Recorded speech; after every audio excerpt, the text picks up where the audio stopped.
Le journal de 20 heures, Marie Drucker. Mais d'abord, embellir pour mieux vendre. Face à la crise de l'immobilier, les propriétaires n'hésitent pas à investir jusqu'à 4% du prix d'achat de leurs biens pour le moderniser ou le rafraîchir. Cette nouvelle tendance s'appelle le home staging. Elle a même fait naître un nouveau métier. Laurence Decherf, Baptiste Cogitor. La famille Gaudron est soulagée. Leur appartement est enfin vendu après 6 mois d'échec. Mais pour attirer les clients, il a fallu quelques aménagements afin de le mettre en valeur. On a voulu mettre une couleur un peu plus moderne. On a voulu cette couleur grise, un peu anthracite. Entre la cuisine en bois rustique d'avant et celle d'aujourd'hui, un petit coup de maquillage qui a totalement changé la pièce. Mais ce n'est pas tout. Alors on a libéré aussi les plans de travail. C'est tout bête, mais le micro-ondes n'était pas là. On l'a rajouté après. Mais autrement, bien libéré pour donner vraiment une impression d'espace et de volume. Enlever 40% des meubles et relooker toutes les pièces, comme la cuisine, mais aussi la salle de bain ou le séjour. Des photos de professionnels pour donner envie de visiter. Prise à la gorge par un pré-relais, le couple devait faire vite. On a fait quelques photos dès qu'on a fait l'aménagement, on les a envoyées à nos familles ou à des amis, et puis tout le monde nous a dit « Ah mais c'est génial chez toi, je me rappelais pas que c'était comme ça ». Résultat, une seule visite a suffi pour vendre au prix souhaité. Mettre en valeur son habitation dans le but de vendre, c'est le home staging. Francky Boisseau en a fait sa profession. Neuve et donc vide, cette maison d'architecte en banlieue parisienne n'attirait pas les visiteurs. Il a fallu donc recloisonner ou recréer des espaces afin que l'acquéreur qui arrive dans la maison puisse savoir où il va pouvoir mettre son salon, où il va pouvoir manger. Et donc, ce qui nous a permis notamment de le faire, c'était d'installer cette étagère. Objectif, donner des idées aux futurs clients tout en évitant les objets trop personnels, comme la brosse à dents ou les photos de famille. En fait, il faut que l'acquéreur qui rentre dans un bien n'ait pas l'impression de rentrer chez vous, mais l'impression de rentrer chez lui potentiellement. Et ça marche selon cet agent immobilier. Coût de ces aménagements, 1 500 € en moyenne. Une recette devenue parfois indispensable dans la profession. On ne le fait pas pour chaque bien, mais ça prend de l'ampleur. Là, ça fait 2 mois, 2-3 mois, mais on a déjà 4-5 projets ensemble et on a vendu 2 maisons en moins de 3 semaines. Le home staging, une technique de vente venue des États-Unis qui s'est développée en France avec la crise. D'un plateau TV, celui de France 2, à celui du Salon de l'immobilier de Toulouse, on a souhaité pour effectivement évoquer le thème du home staging, de vous montrer ce reportage qui a été réalisé début février par France 2. J'ai à mes côtés Emmanuelle Ardouin, qui est gérante de Home Staging Expert. Bonjour. Bonjour. Et Francky Boisseau, que vous avez vu dans le reportage, qui est lui-même home stager, on dit ? Home stagiste aussi. Ou stagiste, et donc qui travaille pour Home Staging Expert. Alors, on vient de voir concrètement à quoi correspondait le home staging. On va en parler un peu dans le détail. D'abord, peut-être un peu d'histoire. Où est né ce phénomène du home staging ? Concrètement, on attribue la création du home staging dans les années 70 aux États-Unis. On l'attribue généralement à une dame qui s'appelle Barbara Schwartz, qui était agent immobilier aux États-Unis et qui a décidé à un moment d'étendre, d'ajouter du service à son métier en préparant le bien, en le valorisant, et ce qui a donné la technique du home staging. Depuis, on voit que c'est beaucoup répandu dans les pays anglo-saxons, donc États-Unis, Canada. C'est venu après en Europe par l'Angleterre, Suède, etc. Et puis ça redescend depuis 2008-2009, notamment en France. Alors, on le disait hier dans une autre émission, Stéphane Plaza, avec l'émission Maison à vendre, a mis le home staging un peu à la mode, en tout cas a introduit la notion en France. On peut dire véritablement que cette émission a boosté l'activité ? Clairement, oui, c'est la meilleure vitrine du home staging en France. On en parle. Chaque fois, moi, que j'arrive chez un client, on me dit « Ah, vous faites comme Stéphane Plaza ». Donc, c'est une bonne référence. Après, c'est une émission télé.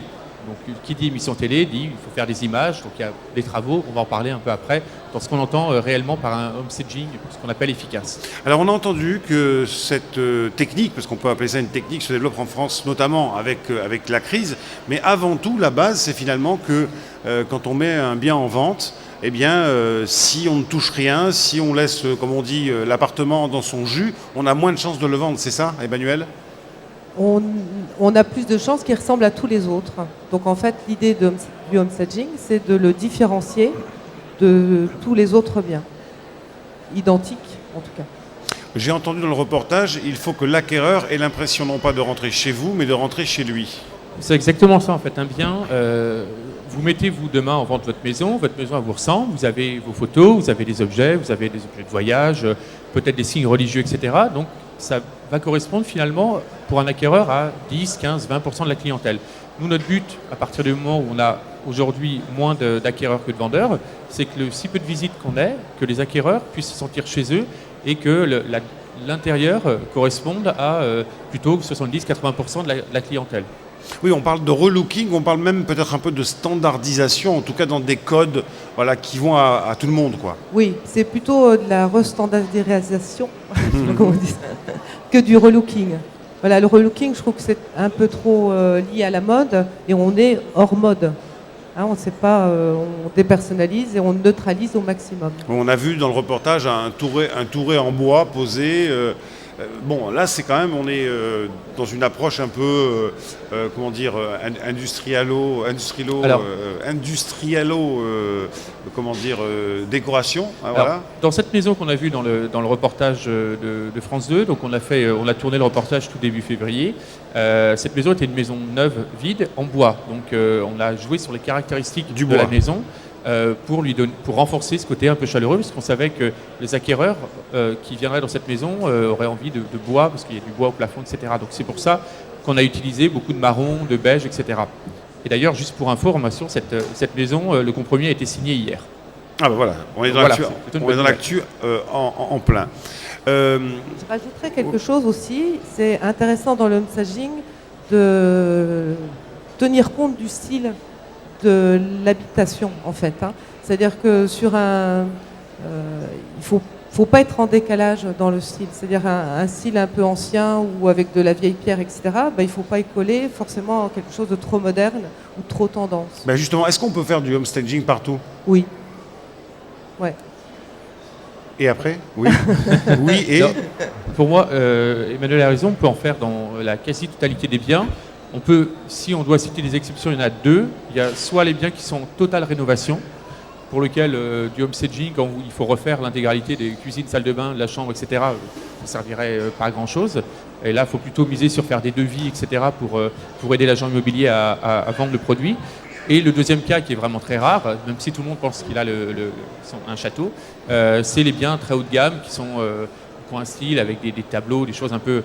Et là, ça peut convenir à une clientèle étrangère, etc. On n'est pas forcément obligé de faire du homestaging. C'est vraiment deux exceptions très, très minimes. Oui, parce qu'on est parti du constat finalement que quand vous achetez un bien, vous achetez une situation, enfin un positionnement géographique, un emplacement, comme on dit. Ensuite, vous achetez une façade, parce que bon, vous avez envie quand même que chez vous, ce soit à peu près correct. Après, tout le reste, finalement, c'est presque de la cosmétique, parce que les pièces, vous n'allez pas les changer. Hein, elles sont implantées de telle ou telle manière. Donc finalement, on s'est rendu compte, et le phénomène a débuté dans les années 70, que tout était lié à la perception de l'acquéreur potentiel. Vous me disiez 90 secondes en moyenne pour se dire je m'y sens bien ou pas. En fait, les gens cherchent aussi de l'espace. C'est-à-dire que c'est oui. En fait, quelqu'un qui a les moyens ou qui a envie d'un 2 pièces, il a envie d'un 2 pièces, mais il a envie d'un grand 2 pièces. Donc c'est bien de montrer tout le potentiel d'espace et de volume d'un bien. D'où enlever des meubles, par exemple. Enlever les meubles, oui, enfin, enlever, mais en tout cas, dégager la circulation et en fait revoir et optimiser la circulation dans un espace. Voilà. Alors, quelles sont les étapes qu'il faut mener pour, quand on a un appartement, enfin un bien à vendre, et qu'on veut effectivement, je dirais, se donner toutes les chances de le vendre? Quelles sont les étapes à mener? Il faut vous contacter, et ensuite, qu'est-ce que vous faites? Oui, en fait, la première chose, c'est... on va prendre un parallèle et on va voir que c'est assez parlant. En fait, quand vous mettez votre voiture en vente, vous avez une voiture d'occasion, vous voulez la mettre en vente, et bien la première chose que vous allez faire, c'est que vous allez passer l'aspirateur, vous allez la nettoyer et après vous allez la mettre en vente. Et le homestaging, finalement, c'est un peu ça pour quand vous mettez en vente une maison. Au lieu d'essayer, alors qu'on est sur un marché qui est un petit peu tendu, de la mettre telle qu'elle et qu'elle reste sur le marché pendant plusieurs mois, l'idée c'est vraiment de faire exactement la même chose, c'est de faire du homestaging au début, donc contacter un homestagiste, donc il y en a un peu partout en France. Donc là on est à Toulouse, on a 3 homestagistes. Il va faire un diagnostic, il va regarder ce qu'il faut améliorer. Comme ça on prépare le bien à la vente, donc enlever certains meubles, en ajouter, enlever les objets trop personnels, les signes religieux, les photos, etc. Ajouter des objets plus standardisés. Et après, on va pouvoir passer à la commercialisation, donc avec des photos de qualité. On aura donc des belles photos, parce qu'on sait qu'un acquéreur il choisit une annonce principalement par les photos. Et puis, quand il arrivera sur le bien, il aura un bien qui correspondra aux photos. Le pire, ce serait qu'il soit déçu. D'où l'intérêt de faire du home staging réel. Voilà. Les clients vous écoutent quand vous leur dites, par exemple, ça, il faudrait l'enlever, etc. Ils vous écoutent ou il y a une petite résistance? Concrètement, si. Ils nous écoutent dès qu'ils ont pris conscience. Soit ils nous ont appelés, soit on a été les voir. Dès qu'ils ont pris conscience de l'intérêt, parce que souvent on arrive dans des situations quand même qui peuvent être un peu bloquées depuis plusieurs mois. Donc on leur dit on va vous apporter une solution, mais moi je leur dis tout le temps attention, ça va être une contrainte. La contrainte, c'est que vous allez changer un peu vos habitudes de vie, parce qu'on va enlever des papiers qui traînent, on va enlever. Oui, etc. c'était la question que j'avais posée, c'est que quand vous mettez un bien en vente, il ne se vend pas le lendemain. Vous m'avez dit février, là maintenant on est. Ça fait un mois et demi, là, par mars, exemple, un mois et demi. Donc c'est-à-dire qu'il faut vivre dans un autre environnement pendant ce mois et demi ou ces 2 mois, oui. Alors on ne vit pas dans un musée, donc les choses peuvent bouger, les coussins ils ne sont pas obligés de rester Oui, figés. bien sûr. Par contre, dès qu'il y a des visites, il faut remettre au maximum, comme sur les photos. Si vous avez des belles photos, tout rangé, etc., et que vous arrivez, la chambre n'est pas rangée, la salle de bain, il y a du linge par terre, etc., ça, on a perdu un peu l'effet de c'est un appartement bien entretenu, propre, etc. Donc, on leur donne les photos à la fin du home staging et ils le remettent en état en état grosso modo. On n'est pas. Finalement, on peut faire un parallèle avec les appartements témoins. Je veux dire, les décorateurs qui faisaient des appartements témoins ou qui font des appartements témoins font en sorte aussi d'avoir quelque chose d'assez sobre, d'assez épuré, d'assez standardisé. Oui, sauf que là, on essaie quand même d'apporter une chaleur et on est dans un appartement. Voilà, on va un peu plus loin. Qui reste des légumes dans la cuisine, etc. C'est normal parce que l'appartement il vit en fait. Les gens vivent dedans. On n'est pas dans. C'est ce que je leur dis souvent. Vous n'allez pas vivre dans un musée en fait. Autrement. Alors j'aimerais qu'on parle un petit peu d'argent. J'ai entendu que finalement on était à 1500, 1600 euros de la prestation.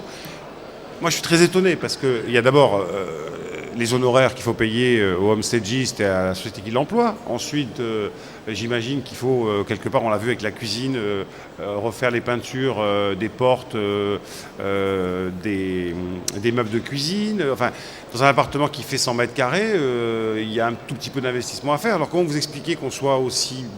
Alors, aussi peu cher. On va prendre un exemple très concret. Le premier cas qu'on a vu, monsieur et madame Gaudron, donc on a vu la cuisine qui était un peu en gris, qui s'est vendue à la première visite. Donc on est sur un appartement qui fait 3 pièces. Donc c'est moi qui ai réalisé la prestation. Pour la cuisine, je leur ai dit, effectivement, une cuisine en bois telle qu'elle est aujourd'hui ne correspond pas aux attentes des acquéreurs. Un style un peu rustique, provençal. Voilà. Je leur ai dit, écoutez, si vous le souhaitez, si vous en avez envie, je vous conseille de peindre la cuisine. Donc ça vous coûtera un pot de peinture dans une surface de distribution et puis un week-end pour peindre. Ils m'ont dit banco, on le fait. Donc on a changé les poignées, ils ont changé les poignées, ils ont repeint. Ça leur a coûté finalement juste la peinture. Donc ça, c'est la partie travaux. Le reste de la prestation, c'était de désencombrer. Donc on a descendu énormément de gros meubles qu'on ne voit pas forcément ici, mais du 4e étage, sans ascenseur. Mais on a fait ça avec le propriétaire. Et puis après, j'ai amené un certain nombre d'accessoires, des fauteuils, tables de salon, tapis, rideaux, etc. Le photographe est passé, on a fait une série de photos. Et pour l'ensemble de cette prestation, ça leur a coûté à eux 1400 €. Ce qui est intéressant, c'est qu'ensuite, j'ai fait un partenariat avec une agence immobilière qui a pris le mandat et vendu, et qui en plus a vendu à la première visite. Et l'agence immobilière, c'était dans le mandat en fait, leur a remboursé le home staging. Ce qui fait que pour monsieur et madame Gaudron, en fait, ils ont réussi à vendre un appartement dans lequel ils étaient bloqués avec un prêt relais en une visite, et ça leur a rien coûté sauf le pot de peinture pour la cuisine. Oui, justement, alors ça c'est le modèle économique. Emmanuel, les agences immobilières sont prêtes à prendre en charge le coût du home staging parce qu'elles vont vendre plus rapidement. En fait, les agences immobilières sont prêtes, certaines. Je dirais que c'est une tendance, je dirais, maintenant, parce que ça permet de travailler sur des mandats de qualité. Et alors c'est sûr que c'est effectivement un investissement pour l'agent immobilier, mais en même temps, il sait qu'il va vendre beaucoup plus vite, donc il va multiplier le nombre de ventes. Donc en fait, dans le nombre, il s'y retrouve largement. Oui. Et c'est aussi, ça permet d'apporter un vrai service et un vrai accompagnement aux vendeurs. Mais en même temps, ça permet aussi de marquer un grand respect pour l'acquéreur. Il faut toujours penser que l'home staging, c'est aussi, in fine, pour l'acquéreur, qui visite dans quelque chose qui a été sélectionné pour lui de façon correcte et optimale. Alors je signale que vous avez bien sûr un stand ici au Salon de l'immobilier de Toulouse et que vous avez lancé un jeu concours, hein, c'est ça qui permet de gagner des audits? Les audits, oui. Donc il suffit d'aller dans Il sur votre suffit stand. d'aller sur le stand, de remplir le bon de participation, d'avoir un bien à vendre et dimanche à 16h, il y a un tirage au sort. Ce que je voulais juste rajouter par rapport aux agents immobiliers et l'intérêt du homestaging, c'est qu'à partir du moment où vous avez une relation de confiance entre le propriétaire et l'agent immobilier, où le propriétaire, on a vu qu'on a fait le maximum pour valoriser son bien et pour le vendre. Quand vous avez une offre qui est généralement à la baisse, l'agent immobilier est beaucoup plus à l'aise pour aller négocier, pour aller présenter l'offre, en disant regardez, on a fait le maximum, on a fait du homestaging, etc. On va peut-être essayer de la faire remonter, mais le propriétaire sait que avec tous les paramètres, avec tout le service qui a été offert, il peut être difficile en tout cas d'avoir une offre supplémentaire. Donc c'est aussi un argument pour faciliter la transaction, même si on a une offre qui peut être un peu à la baisse, parce qu'on a fait le maximum finalement pour vendre le bien. Oui, en fait, c'est vendre le bien au juste prix, ce que vous disiez, effectivement, et non pas forcément le valoriser pour le vendre plus cher. C'est pour le vendre tout court. Pour le vendre tout court. Et c'est vrai que ce que disait Emmanuel sur les acquéreurs, qu'on voit la maison justement, ce qu'on appelle la maison en bois, là, qu'on a vu dans le reportage, quand les visiteurs viennent, ils disent tiens, elle est meublée la maison, quelqu'un y vit? Non. Justement, les propriétaires l'ont meublé pour que vous vous rendiez compte du volume, etc. Et c'est vraiment une attention.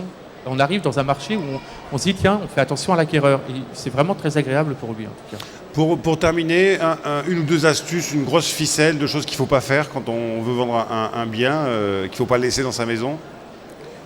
Je vous ai cité par exemple les objets personnels ou religieux, par exemple, notamment les objets religieux. Il faut enlever tout ce qui est de toutes les religions, parce que autrement, vous ciblez forcément, ou vous pouvez déranger certaines personnes en fait, qui viennent visiter. Et le fait qu'elles soient attirées par un objet religieux, par une photo, par un style, pendant ce temps-là, en fait, elle ne fait plus attention au bien, à ce qu'on veut lui montrer, qui est le volume, qui est la luminosité. Sur ça. Exactement. Alors qu'un agent immobilier, son seul but, c'est de lui montrer qu'il y a un volume, qu'il est lumineux, qu'on peut circuler facilement et qu'il pourra s'y installer facilement avec sa famille. Emmanuel Ardouin, Francky Boisseau, merci d'être venu sur le plateau TV du Salon de l'immobilier de Toulouse pour nous parler donc de homestaging, né dans les années 70. Hélène Schwartz, c'est ça? Barbara Schwartz, donc dans les années 70 aux États-Unis et qui maintenant devient un petit peu, je dirais, usuel ici en France. Merci à vous. Merci à vous.